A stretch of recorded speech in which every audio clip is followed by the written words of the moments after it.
Hello friends, मैं हूं गीत कुमार सिन्हा। आज हम लोग बात करने वाले हैं यूजीसी के बारे में, जो कि है यूनिवर्सिटी ग्रांट्स कमीशन, या हिंदी में इसे क्या कहते हैं, विश्वविद्यालय अनुदान आयोग।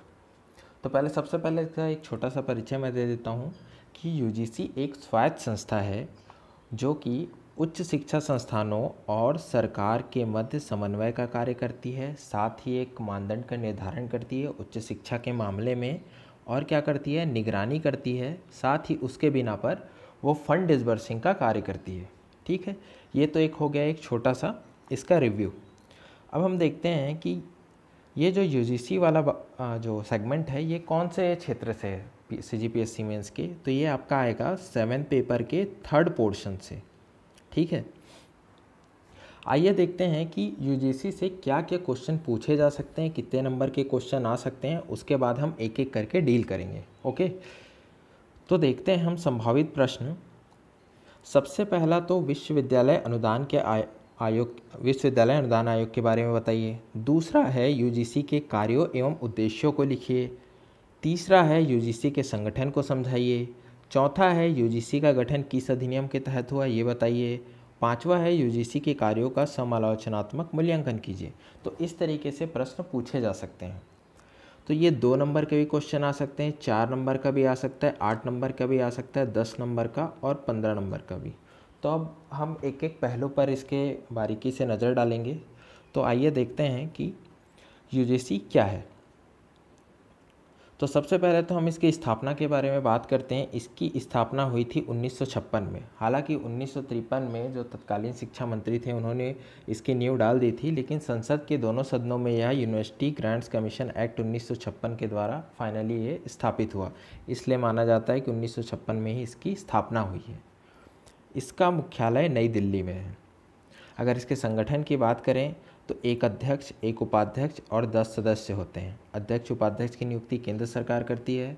साथ ही जो 10 सदस्य हैं इनकी भी अनुशंसा केंद्र सरकार ही करती है। ये कौन कौन होंगे? यह जो फेमस शिक्षाविद हैं, या इस क्षेत्र या इस फील्ड से संबंधित जो विशेष ज्ञान रखते हैं, या प्राइवेट सेक्टर या इंडस्ट्रियल जो भी इस क्षेत्र में अच्छा ज्ञान रखते हैं, उन्हें इसमें शामिल किया जा सकता है। अब आगे हम देखते हैं कि यूजीसी का इतिहास। अब एकाएक यूजीसी जो आज इस अवस्था में वैसे तो आ नहीं गया होगा, इसके पीछे भी कई इसकी पूर्वगामी संस्थाएं रही होंगी। तो उसके बारे में हम एक एक करके बात करते हैं। तो चलिए देखते हैं। इसमें पहला नाम आता है कि लॉर्ड मैकाले। तो शिक्षा के क्षेत्र में जब भी आपने हिस्ट्री में पढ़ा होगा तो इनका नाम सुना होगा। तो इनकी सिफारिश के आधार पर 1925 में इंटर यूनिवर्सिटी बोर्ड की स्थापना की गई, जिसका बाद में नाम क्या पड़ा, भारतीय विश्वविद्यालय संघ। इसके बाद 1948 में सर्वपल्ली राधाकृष्णन की अध्यक्षता में यूनिवर्सिटी एजुकेशन कमीशन की नींव रखी गई। उसके बाद 1952 में वित्तीय सहयोग के मामलों को यूजीसी जैसी संस्था के अधीन लाया जाए, ऐसे सरकार ने ऐसा निर्णय किया। इसके बाद 28 दिसंबर 1953, ये 1953 लिखा है, को तत्कालीन शिक्षा मंत्री मौलाना अबुल कलाम आज़ाद ने औपचारिक तौर पर यूजीसी की नींव रखी। तो एक छोटा सा इसका इतिहास हो गया कि इस तरीके से और भी पूर्वगामी इसकी संस्थाएं थी। उसके बाद फाइनली यूजीसी अस्तित्व में आया। इसके बाद हम देखते हैं आगे उद्देश्य एवं कार्यों के बारे में।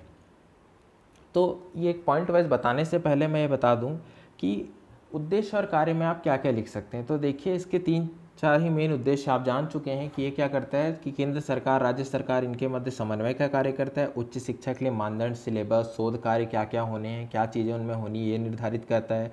फिर उस आधार पर अगर वहाँ टीचर्स हैं कि नहीं, कुछ इंफ्रास्ट्रक्चर वहाँ चाहिए, वो है नहीं, उसकी निगरानी करेगा, इंस्पेक्शन करेगा, उसके आधार पर अनुदान प्रदान करेगा। ये सब इसकी बेसिक चीज़ें हैं। तो उसे हम एक पॉइंट वाइज करके डील करते हैं। तो सबसे पहला हम देखते हैं विश्वविद्यालय शिक्षा को बढ़ावा देना, समन्वय करना। दूसरा है विश्वविद्यालय में अध्यापन, शोध एवं परीक्षाओं में मानदंडों का निर्धारण करना। तीसरा है केंद्र सरकार, राज्य सरकारों एवं उच्च शिक्षा के संस्थानों के मध्य महत्वपूर्ण संबंध स्थापित करना। चौथा है विश्वविद्यालय एवं महाविद्यालयों की शिक्षा के क्षेत्र में विकास की निगरानी करना। पांचवा है विश्वविद्यालय को अनुदान प्रदान करना। छठवां है सरकार को विश्वविद्यालयीन शिक्षा के लिए आवश्यक पैमानों पर सलाह प्रदान करना। तो इस तरीके से उद्देश्य एवं इसके कार्य हैं। हाल ही के दिनों में यूजीसी की बहुत आलोचना होने लगी है कि जिसके लिए इसका गठन किया गया था उन पर ये सही तरीके से काम नहीं कर पा रहा है, तो कुछ आलोचनाओं को हम नज़र डालते हैं तो हम देखते हैं कि उच्च शिक्षा क्षेत्रों की हालत बहुत ख़राब है। आपने देखा होगा कि जो टॉप 100 यूनिवर्सिटी की लिस्ट आती है भारत का, उनमें लगभग टॉप 10 में भी कोई स्थान प्राप्त नहीं करता है। संस्थानों की गुणवत्ता में लगातार गिर रही है, लगातार जो उसकी गुणवत्ता है वो गिर रही है। इसके अलावा अनुदान बिना सही तरीके के चेकिंग से कार्य बहुत बढ़ चुका है। निरीक्षण में भ्रष्टाचार, फर्जी कॉलेजों के मामले में कार्रवाई कर पाने में नाकाम। तो आपने देखा होगा कि यूजीसी की टीम आती है कहाँ, कॉलेजों या यूनिवर्सिटी में निरीक्षण के लिए। तो निरीक्षण में भी भ्रष्टाचार होता है। इंस्पेक्शन करने वाले टीम को पैसे या कुछ अन्य प्रलोभन देकर उनसे अनुदान प्राप्ति या फिर सही इंस्पेक्शन करवा लिया जाता है। या फिर इंस्पेक्शन करने के लिए जब कोई टीम आती है तो उसके पहले ही अगर कॉलेज में कोई व्यवस्था नहीं है, इंफ्रास्ट्रक्चर नहीं डेवलप हुआ है, तो आनन फानन में उसे पूरा कर लिया जाता है, किराए पर कुछ चीज़ ले आया जाता है। अगर टीचर्स की आपूर्ति नहीं है तो भी कुछ दिन के लिए टीचर्स ले आते हैं। तो ऐसे कुछ कार्यों को लेकर जो यूजीसी है लगातार घिरता रहा है कि उनमें बहुत ज़्यादा भ्रष्टाचार बढ़ चुका है। आपने देखा होगा कि एक फ़र्जी कॉलेज के बारे में बात करूं अगर मैं, तो फ़र्जी कॉलेजों की लिस्ट आती है हर साल। एक फ़र्जी कॉलेज की लिस्ट जारी करती कि इन कॉलेजों में स्टूडेंट एडमिशन ना लें। तो ज़रूरी नहीं कि आप न्यूज़पेपर में पढ़ें या न्यूज़ में देख लें उसके बाद ही जाएँ, अक्सर लोग इनमें फंस जाते हैं।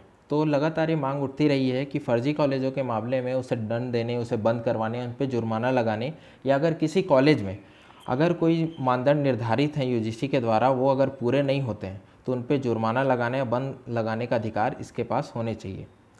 एक और पॉइंट आता है कि कार्य बहुत बढ़ चुका है। पहले जब यूजीसी बना था तो लगभग 100-200 कॉलेज या यूनिवर्सिटी ही रही होगी। अब लगभग 1000-2000 तो यूनिवर्सिटीज़ ही हो चुकी हैं भारत में, अगर प्राइवेट और ये सब मिला दे तो इस तरीके से कुछ आलोचनाओं का हम यहाँ पे हमने ये डील किया। इसके अलावा भी हम अगर बात करें कुछ अन्य पहलुओं के बारे में तो लगातार मांग उठती रही है। नॉर्मल जब बहसें होती हैं टीवी पे या फिर संसद पे भी जब बहस होती है तो लगातार इसके अलावा कुछ अन्य प्राधिकरण के निर्माण या इसमें ही कुछ सुधार की बात की जाती रही है। तो कुछ हम इसमें देखते हैं कि 2009 में केंद्रीय एचआरडी मंत्री ने यूजीसी और एआईसीटीई को बंद करके उनके स्थान पर अधिक शक्ति संपन्न प्राधिकरण बनाए जाने की बात कही थी। तो यूजीसी तो आप जान रहे हैं कि क्या है, ये नॉन टेक्निकल जो भी उच्च शिक्षा संस्थान है उनको मैनेज करता है। उसी के वैसे ही है एआईसीटीई।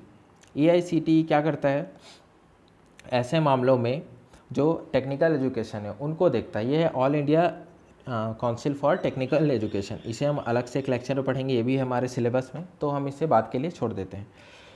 आगे देखते हैं कि 2015 में स्मृति ईरानी द्वारा नियुक्त एक समिति ने कहा कि यूजीसी अपने मकसद में असफल रहा, इसे भंग कर देना चाहिए। ठीक है, तो ये कुछ बातें कही गई थी।